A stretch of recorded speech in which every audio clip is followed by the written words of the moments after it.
19 सितंबर 2025 इतिहास के पन्नों में दर्ज एक ऐसी तारीख जो असम के लिए एक कभी न भरने वाला जख्म लेकर आई। एक ऐसी खबर जो जंगल की आग की तरह फैली और अपने पीछे छोड़ गई एक सवाल, ये कैसे हो सकता है। खबर थी कि असम का हार्ट थ्रॉब, एक पूरी पीढ़ी की आवाज जुबिन गर्ग अब नहीं रहे। 50 साल की उम्र में सिंगापुर में एक दर्दनाक हादसे ने उन्हें हमेशा के लिए हमसे छीन लिया। यह खबर सिर्फ एक खबर नहीं थी, ये एक तूफान था, एक ऐसा तूफान जिसने लाखों दिलों को झकझोर कर रख दिया। फैंस से लेकर बॉलीवुड के बड़े बड़े सितारे, हर कोई बस यही कह रहा था, यकीन नहीं हो रहा। ये किसी फिल्मी सितारे का जाना नहीं था, एक ऐसी आवाज का खामोश होना था जिसने एक पूरी पीढ़ी को जीना सिखाया था, प्यार करना सिखाया था और अपने हक के लिए लड़ना सिखाया था। इस कहानी की शुरुआत होती है 18 नवंबर 1972 को। मेघालय के तुरा में एक असमिया ब्राह्मण परिवार में एक बच्चे का जन्म हुआ। पिता मोहिनी मोहन बोठाकुर एक मजिस्ट्रेट थे, लेकिन दिल से एक कवि। कपिल ठाकुर के नाम से उनकी कविताएं असम में मशहूर थीं। माइली बोठाकुर एक बेहतरीन गायिका और डांसर थीं। कला इस बच्चे को विरासत में मिली थी। उसका नाम रखा गया जुबिन बोठाकुर, दुनिया के मशहूर कंडक्टर जुबिन मेहता के नाम पर। लेकिन इस बच्चे की तकदीर में कुछ और ही लिखा था। बड़े होकर उसने अपने परिवार के सरनेम बोठाकुर की जगह अपने गोत्र गर्ग को अपना लिया। ये सिर्फ एक नाम बदलना नहीं था, ये एक पहचान का ऐलान था। संगीत तो जैसे उसकी रगों में दौड़ता था। माँ उसकी पहली गुरु बनी। सिर्फ 3 साल की उम्र में उसने गाना शुरू कर दिया था। गुरु पंडित रॉबिन बनर्जी से 11 साल तक तबला सीखा और गुरु रमोनी राय से असमिया लोक संगीत की बारीकियां समझी। देखते ही देखते उसने 12 से ज्यादा म्यूजिकल इंस्ट्रूमेंट्स पर महारत हासिल कर ली। ढोल, गिटार, मैंडोलिन, हारमोनियम सब कुछ उसके इशारों पर नाचते थे। जोरहाट के जेबी कॉलेज में उसके दोस्त आज भी याद करते हैं कि कैसे वो कभी यूनिफॉर्म नहीं पहनता था। रंग बिरंगी बरमूडा और सिर पर एक पारंपरिक जापी असमिया टोपी पहनकर कॉलेज आता था। लेक्चरर डांटते थे, पर उसकी प्रतिभा के आगे सब चुप हो जाते थे। अपने हायर सेकेंडरी के आखिरी साल में वो पूरे साल में सिर्फ 21 दिन क्लास गया, क्योंकि उसका ज्यादातर वक्त संगीत की दुनिया में गुजरता था। ये बगावत सिर्फ कपड़ों तक सीमित नहीं थी, ये उसकी पहचान थी जो उसके संगीत में भी झलकने वाली थी। 1992 में 19 साल की उम्र में इस नौजवान ने कॉलेज की पढ़ाई बीच में ही छोड़ दी और अपना पहला एल्बम अनामिका रिलीज किया। जुबिन ने असम के पारंपरिक लोक संगीत को मॉडर्न पॉप और रॉक के साथ मिलाकर एक ऐसी आवाज तैयार की जिसे सुनकर नॉर्थ ईस्ट की पूरी युवा पीढ़ी दीवानी हो गई। अनामिका रातों रात सुपरहिट हो गया और जुबिन गर्ग असम का हार्ट थ्रॉब बन गए। उनके गाने जैसे माया, पाखी और माए बिनी रातिर बुकुत सिर्फ हिट नहीं थे, वे एक बेचैन पीढ़ी के एंथम बन गए थे। उनके स्टेज शो में हजारों की भीड़ उमड़ती थी। लोग उनके गानों पर झूमते थे, रोते थे और अपनी जिंदगी का हिस्सा बना लेते थे। वो एक ऐसी आवाज थे जिसका असम बरसों से इंतजार कर रहा था। असम में अपनी सल्तनत कायम करने के बाद जुबिन ने मुंबई का रुख किया। यह सफर आसान नहीं था। वो एक आउटसाइडर थे। उन्होंने चांदनी रात जैसे कुछ हिंदी पॉप एल्बम निकाले और फिजा और कांटे जैसी फिल्मों के लिए भी गाया, लेकिन वो बड़ी पहचान अभी दूर थी। और फिर आया साल 2006, फिल्म थी गैंगस्टर, गाना था या अली। ये गाना नहीं, एक तूफान था, एक सूफी रॉक एंथम जिसने पूरे देश को अपनी गिरफ्त में ले लिया। कहते हैं कि यह गाना जुबिन से पहले कम से कम 5 और सिंगर्स ने रिकॉर्ड किया था, लेकिन जो एक्स फैक्टर, जो दर्द, जो रूहानियत जुबिन की आवाज में थी, वो किसी और में नहीं मिली। रातों रात जुबिन गर्ग पूरे भारत में एक जाना पहचाना नाम बन गए। इस गाने के लिए उन्हें बेस्ट प्लेबैक सिंगर का GIFA अवार्ड भी मिला। लेकिन यहीं जुबिन की कहानी दूसरों से अलग हो जाती है। बॉलीवुड में मिली जबरदस्त कामयाबी को ज्यादातर कलाकार अपनी मंजिल मान लेते हैं, पर जुबिन के लिए यह मंजिल नहीं थी। उन्होंने खुद कहा था, ऐसे गाने जिंदगी में एक बार बनते हैं। बॉलीवुड की चकाचौंध उन्हें रोक नहीं पाई।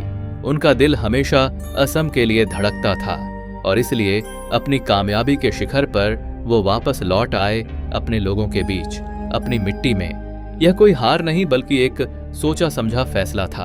उन्होंने मुंबई में मिली शोहरत को एक हथियार बनाया, जिसका इस्तेमाल वो अपनी असली लड़ाई यानी असमिया सिनेमा और संगीत को जिंदा करने के लिए करने वाले थे।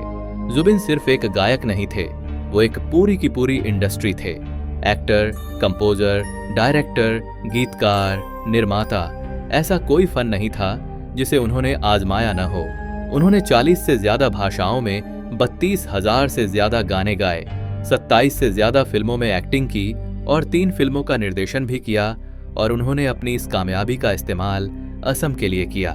बॉलीवुड से कमाई शोहरत और पैसे को उन्होंने असमिया सिनेमा में इन्वेस्ट किया। एक ऐसे वक्त में जब असमिया फिल्म इंडस्ट्री संघर्ष कर रही थी, तब जुबिन ने मिशन चाइना और कांचनजंगा जैसी बड़े बजट की फिल्में बनाकर उसे एक नई जिंदगी दी।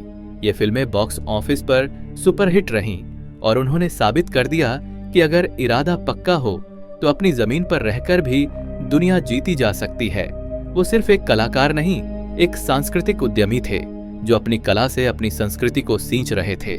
मंच पर विद्रोही और बेबाक दिखने वाले जुबिन अपनी निजी जिंदगी में बेहद सरल और जमीन से जुड़े हुए इंसान थे। उनकी पत्नी फैशन डिजाइनर गरिमा सैकिया गर्ग उनकी ताकत थीं, उनकी सबसे बड़ी सपोर्ट सिस्टम और क्रिएटिव पार्टनर। दोनों की प्रेम कहानी भी किसी फिल्म से कम नहीं थी। गरिमा उनकी एक फैन थीं, जिन्होंने उनके असमिया एल्बम सुनकर उन्हें एक खत लिखा था। जुबिन ने जवाब दिया, मुलाकातें हुईं और प्यार हो गया। लेकिन इस खुशहाल दुनिया पर 2002 में एक गहरा साया पड़ा। एक भयानक कार हादसे में जुबिन ने अपनी छोटी बहन जॉकी बोठाकुर को खो दिया, जो खुद एक उभरती हुई गायिका और अभिनेत्री थीं।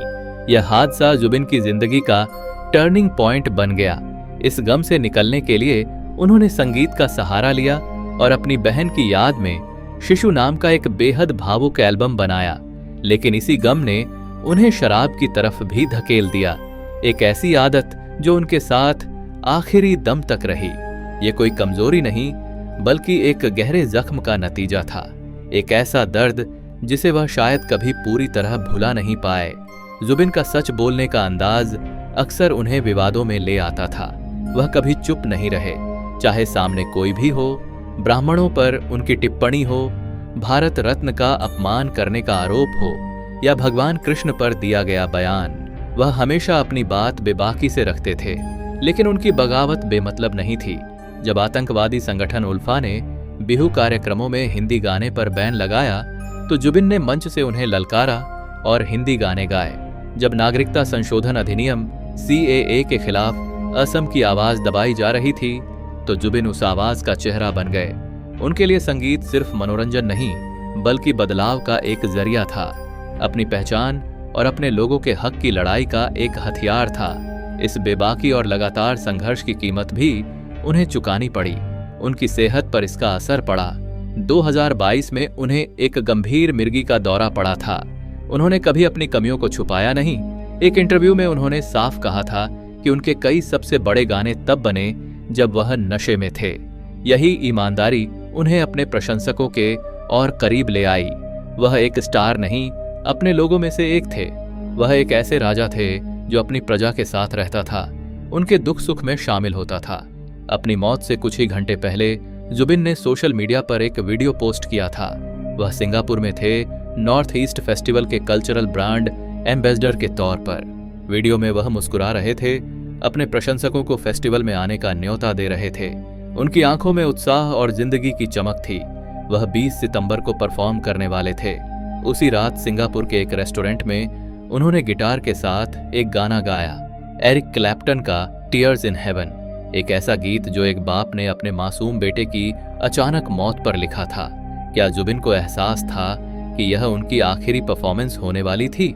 19 सितंबर को वह दोस्तों के साथ एक यॉट पर थे, समंदर की लहरों के बीच जिंदगी का जश्न मना रहे थे। पहले उन्होंने लाइफ जैकेट पहनकर तैराकी की, लेकिन फिर उसे यह कहकर उतार दिया कि वह आरामदायक नहीं है, और फिर वह दोबारा पानी में उतर गए। इसी दौरान पानी में उन्हें मिर्गी का दौरा पड़ा। दोस्तों ने उन्हें बचाने की बहुत कोशिश की। उन्हें तुरंत सिंगापुर जनरल हॉस्पिटल ले जाया गया, लेकिन तब तक बहुत देर हो चुकी थी।